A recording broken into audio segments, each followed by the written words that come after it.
वालेकुम जी, हमारे साथ लुबना मौजूद हैं। आप साइकियाट्रिस्ट हैं और हम आपसे मालूमात चाहेंगे ख़वातीन के साइकोलॉजी के हवाले से, उनके जो नफ्सियाती मसाइल हैं वो क्या हैं और उनको किस तरह से हल किया जा सकता है। अस्सलाम वालेकुम। मेरा नाम लुबना है और मैं क्लिनिकल साइकोलॉजिस्ट हूँ और मैं पीवीडीपी पाकिस्तान विलेज डेवलपमेंट प्रोग्राम के साथ मैं एज ए जीबीवी केस वर्कर काम कर रही हूँ। ठीक है, बेसिकली जिस तरह बेसिकली इनका जो क्वेश्चन है वो है फ़ीमेल की साइकोलॉजी के बारे में, या मतलब कि ख़वातीन की जो नफ्सियाती मसाइल हैं। ठीक है, तो इसको अगर मैं बहुत ही शॉर्ट अगर मैं बताना चाहूँ तो इसमें यह है कि हमारी जो फ़ीमेल्स हैं, हमारी जो ख़वातीन हैं, वो क्यों डिप्रेशन, स्ट्रेस, एंजाइटी या इस तरह के डिफरेंट डिसऑर्डर्स का क्यों शिकार हो जाती हैं। बेसिकली इनके पास कोई ऑप्शन नहीं होता कि अगर उनको किसी चीज़ का स्ट्रेस है तो वो किससे जाके बात करें। उनके पास ऑप्शंस ही नहीं होते। अगर वो बात करें तो क्या वो एक राइट पर्सन है जिससे वो अपनी प्रॉब्लम्स शेयर कर रही हैं।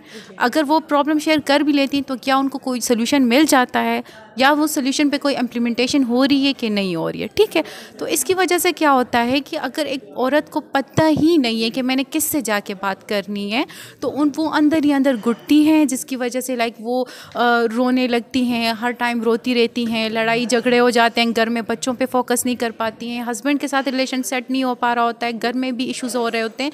तो इन सारी चीज़ों की वजह से क्या होता है, साइकोलॉजिकल इफ़ेक्ट्स हमारे साथ बहुत ज़्यादा हो जाते हैं। उनका स्लीप पैटर्न डिस्टर्ब हो जाता है, फटीग होता है, उनको फोकस नहीं कर पा रही होती हैं, चीज़ें भूलने लगती हैं।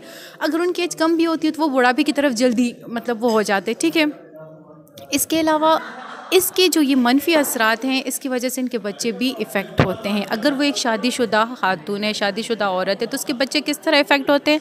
वो अपने बच्चों पे फोकस नहीं कर पा रही होती है, वो अपने बच्चों की सही तरह नशोनुमा नहीं कर पा रही होती है, वो अपने हस्बैंड पे भी फोकस नहीं कर पा रही होती, जिसकी वजह से हमारे पास डाइवोर्स रेशो भी इसी वजह से बढ़ते हैं। ठीक है, या तो और सुसाइड की तरफ चली जाती है, सुसाइड टेम्पटेशन आ जाता है, या वो और रिलेशंस में इन्वॉल्व हो जाती है अपना स्ट्रेस दूर करने के लिए। अगर आपने मेरा चैनल सब्सक्राइब नहीं किया तो प्लीज़ कीजिए और बेल आइकन प्रेस कीजिए ताकि आपको आने वाली वीडियो का नोटिफिकेशन मिल सके। मसाइल को कम करने का क्या? अच्छा, सबसे पहले उनके जो कुछ स्टेप्स होते हैं, एक जो मैं एडवाइस करती हूँ PMR, progressive muscle relaxation therapy, ये टेक्निक इनको करनी चाहिए। ठीक है, यूट्यूब में होते हैं, अगर जिन औरतों के पास फैसिलिटी नहीं है यूट्यूब के लिए या उसके लिए, तो वो वॉक करें, डाइट प्लान के लिए प्रॉपर स्लीप लें, प्रॉपर फूड वगैरह लें। ठीक है, जहाँ पर ऐसी नेगेटिव बातें होती है तो उस एनवायरनमेंट को वो चेंज करें, एक्सरसाइज करें। जो पॉजिटिव लोग होते हैं, जिनको पता होता है कि हाँ ये बंदा अच्छा है, अच्छी बातें करते हैं, उनके साथ बैठे अपना एनवायरनमेंट चेंज करें, तो इन चीज़ों में ख़ुद को वो कर सकते हैं। आमतौर पे ऐसा होता है कि जो लोगों के नफ्सियाती मसाइल होते हैं लेकिन वो फिज़िकल में चेंज हो जाते हैं, यानी वो फिज़िकल इश्यूज आ जाते हैं, तो उसको हम किस तरह से पता लगाएंगे कि इनके फिज़िकल प्रॉब्लम है या साइकोलॉजिकल प्रॉब्लम है? बेसिकली जो एक अगर हमारे पास कोई भी एक ऐसी खातून है जो स्ट्रेस का या एंजाइटी का या डिप्रेशन का वो शिकार होती हैं, देखें बेसिकली स्ट्रेस हमारा डेली रूटीन का स्ट्रेस होता है। अगर इसमें हम वर्कआउट नहीं करते हैं तो ये डिप्रेशन में कन्वर्ट हो जाता है, ये मोर देन वीक्स होता है। ठीक है, तो जब ये डिप्रेशन में चला जाता है तो इसमें बेसिकली क्या होता है कि एक सवियर किस्म का डिप्रेशन है, एक मॉडरेट डिप्रेशन होता है, एक सवियर डिप्रेशन। अगर ये सवियर किस्म का डिप्रेशन है तो इसमें क्या होता है कि लोग सम टाइम आइसोलेशन में भी चले जाते हैं। ठीक है, सुसाइडल अटेम्प्ट्स की तरफ भी चले जाते हैं, तो इसकी वजह से इंजरीज वगैरह भी हो जाती हैं। ठीक है, तो वो प्रॉपर अपनी लाइफ की तरफ नहीं आते हैं। तो इसमें इसको कम करने के लिए सबसे पहले तो मैं यही कहूँगी कि अगर किसी को भी स्ट्रेस है तो उसको इतना मतलब स्ट्रॉन्ग होना चाहिए कि वो अपने स्ट्रेस को फेस कर सके और अपने स्ट्रेस के लिए सोल्यूशन ढूंढे। अच्छा, वो कैसे सोल्यूशन ढूंढ सकती है मसलन? टू टॉक, मैंने आपसे कहा ना कि ऐसे लोगों के साथ वो बात करे जिसको लगता है कि ये पॉजिटिव है, समझदार है। ठीक है, तो उनके साथ बैठे, डिस्कस करे, अपना जो इशू है वो उसको बताए। ठीक है, जब वो अपना डिस्कशन करेंगे, जब वो इशू अपना उनको बताएगी तो ऑफकोर्स उनको कोई ना कोई सोल्यूशन तो मिलेगा, लेकिन उनको इतनी समझ होनी चाहिए कि who is the right person, कि जिसके साथ मैं जाके अपनी बात कर सकती हूँ।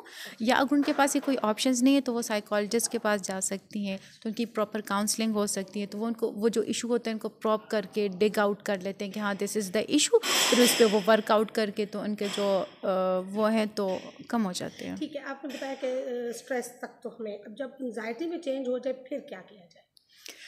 एंजाइटी में भी जो है तो यही जो मैंने आपको बताया ना कि अगर किसी पेशेंट को एंजाइटी है, क्लाइंट को, तो वो भी इसी तरह कर सकती है कि ऐसे सिचुएशन जिसमें वो पैनिक हो जाती है, इसको एंशियस हो जाती है, तो उसको अवॉइड करना चाहिए। ठीक है।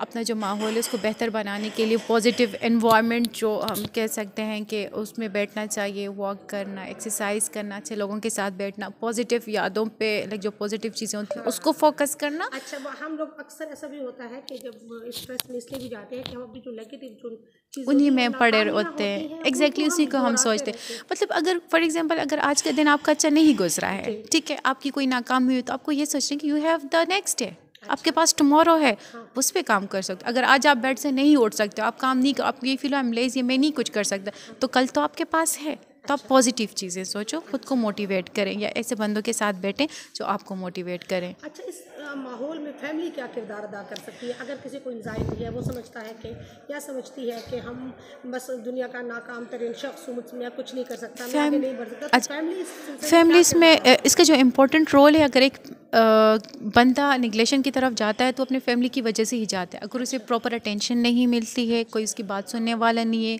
इसको प्रॉपर वैल्यू नहीं दी जाती है, तो वो इन चीज़ों की तरफ तब जाते हैं। अगर फैमिली सपोर्टिव है, अपने बेटे को या बेटी को वो सुन रही है, उसके मसले को अंडरस्टैंड करके उसके लिए सोल्यूशन ढूंढते हैं या अल्टरनेट्स ढूंढते हैं, तो कभी भी वो बंदा अकेला फील नहीं करते, ना ही इन चीज़ों की तरफ जाता है। तो फैमिली का मेन इम्पोर्टेंट जो किरदार है वो मैं ये कहूँगी कि अपने बच्चों को सुने। वो कुछ कहना चाहते हैं तो आप उसको सुने, आप उनको वैल्यू दें, आप उनकी बातों को अंडरस्टैंड करें, ठीक है।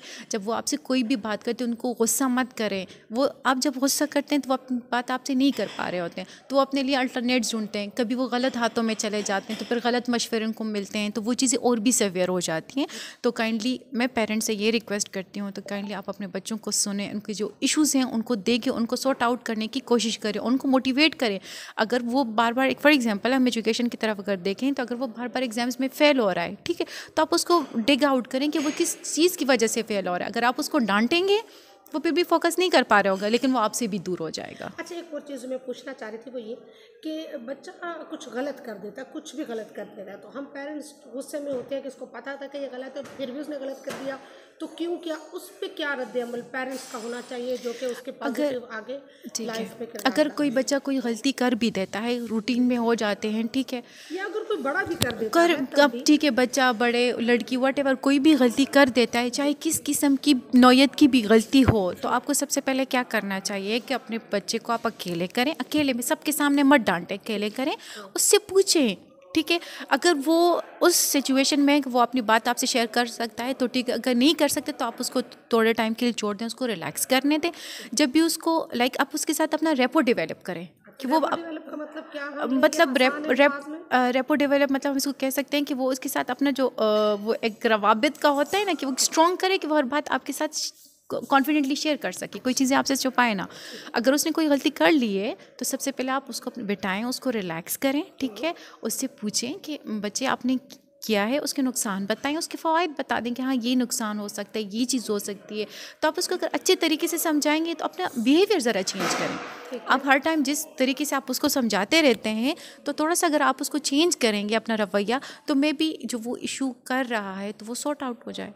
थोड़ा सा अपना बिहेवियर चेंज करने की ज़रूरत है हम सबको। सबसे पहले तो अगर हम अपने माशरे में देखें तो हम सब की ये ज़िम्मेदारी है कि अगर हमारी बेटी है या बहन है, ठीक है, तो उसको इक्वल अपॉर्चुनिटी घर में हो, घर से ही तरबियत तालीम शुरू हो जाती है, ठीक है, तो हमें इक्वल डिस्ट्रीब्यूशन ऑफ राइट होना चाहिए।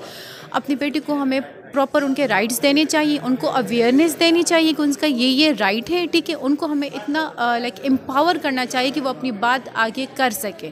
अगर वो अपनी बात कर सकेगी और उसे डिसीजन मेकिंग में हमें उसे पावर करना चाहिए कि हाँ वो अपनी डिसीजन खुद कर सकती है, ठीक है।